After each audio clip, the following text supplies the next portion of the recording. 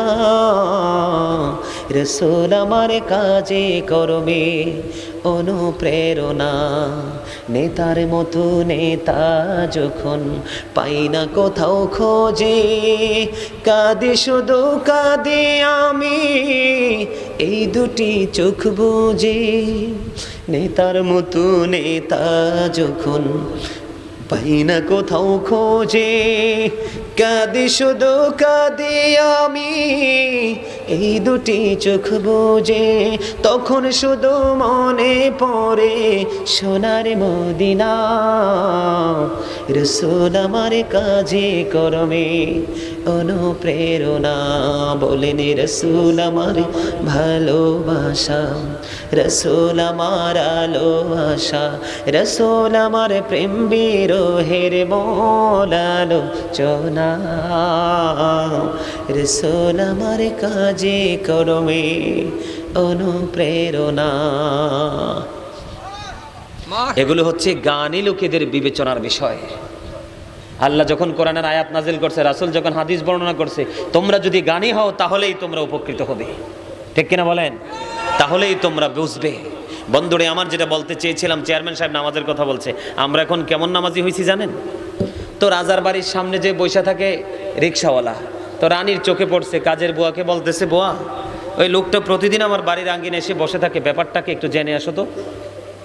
তাই আবার রিক্সাওয়ালার কাছে আসছে, আসার পরে বলতেছে, আমি প্রতিদিন আসি, তার কারণ হচ্ছে আমি তোমাদের রানীকে ভালোবাসি। কি করে? রানীকে ভালোবাসে। এই মিয়া, আপনারা হাসেন কেন? বুঝে হাসি দিয়েন। হাসি কিন্তু দুই ধরনের আছে, নেগেটিভ এবং পজিটিভ। কোনটা দিয়েছেন হাসি? পজিটিভ। খুব চালাক, দুষ্ট দুষ্ট, সব বলে পজিটিভ। তো এখন তা রানী কয় ভালোবাসা তো যে কেউ অন্তরে আসতেই পারে, এটা তো দোষের কিছু না। যাই হোক, সে যেহেতু ভালোবাসা ফেলাইছে, এখন আর কি করব? যাক, তাকে যে বলো আমাকে পাইতে হইলে আমার ভালোবাসাটা মানে গ্রহণযোগ্য তখনই হবে, তার একটা কাজ করতে হবে। কাজটা কি? কয় কাজটা হলো সে আজকে থেকে, এখন থেকে 40 দিন একটানা নামাজ পড়বে। তার কাজ হলো শুধু এইটা। রিক্সাওয়ালা কয় এটা একটা ব্যাপার হইল? আরে আমি তো মনে করছি রানী কি জানি চায়, আমার সাধ্যের বাইরে হতে চলে যাবে। কি 40 দিন নামাজ? ঠিকই যখন রানী বলল, রিক্সাওয়ালা খুশি হয়ে চলে গেল। সে 40 দিন যখন শেষ হলো, 41 দিনের দিনে আবার রানীর বাসার সামনে হাজির। রানী কয় ব্যাপার কি? সত্যিই তো এতদিন আসেনি, আজকে কেন আসলো? এখন কাজের বুয়াকে পাঠাইছে, যাইয়া বলো সে তো এতদিন আসে নাই, 40 দিন পার হলো, সে আসলো, কেন আসছে? তো এবার এই রানীমার অর্ডার শুনে এবার রিক্সাওয়ালার কাছে রানী কাজের লোক আসছে, আইসা বলতেছে রানীমা তার ফাইনাল সিদ্ধান্ত জানাই দিছে। কয় কি? কয় সিদ্ধান্ত হলো রানীমা বলে দিয়েছে তোমার প্রেমে সে রাজি নাই, তোমার প্রেম প্রস্তাবে সে রাজি নাই, সেটা সে প্রত্যাখ্যান করেছে। এবার রিক্সাওয়ালা উত্তর দিছে কি জানেন? রিক্সাওয়ালাকে তোমার রানীকেও যাইয়া খবরটা পৌঁছাইয়া দিও, আমি 40 দিন নামাজ পড়ছি ঠিকই, আমি একদিন ওযু করি নাই। কথা বুঝতে পারছেন? আমরা হচ্ছে সেই ধরনের নামাজি। এই মিয়া, নামাজ যে পড়তে চান, নামাজ যে পড়তে চান। আমি একজন জুমার খতিব, আমি নামাজ পড়াই, আমি দেখি আরে বাপরে বাপ, আপনি কত দামি মানুষ, ইমাম সাহেব বয়ান দিতে দিতে গাম ঝরতেছে, আর আপনি আসেন কি একদম লাস্ট টাইমে আইসা প্রস্রাব করতে গেছেন, 1 মিনিটও দেরি করেন নাই, আপনি প্রস্রাবটা আরো পড়ছে আপনার লুঙ্গিতে, জানেননি আপনি?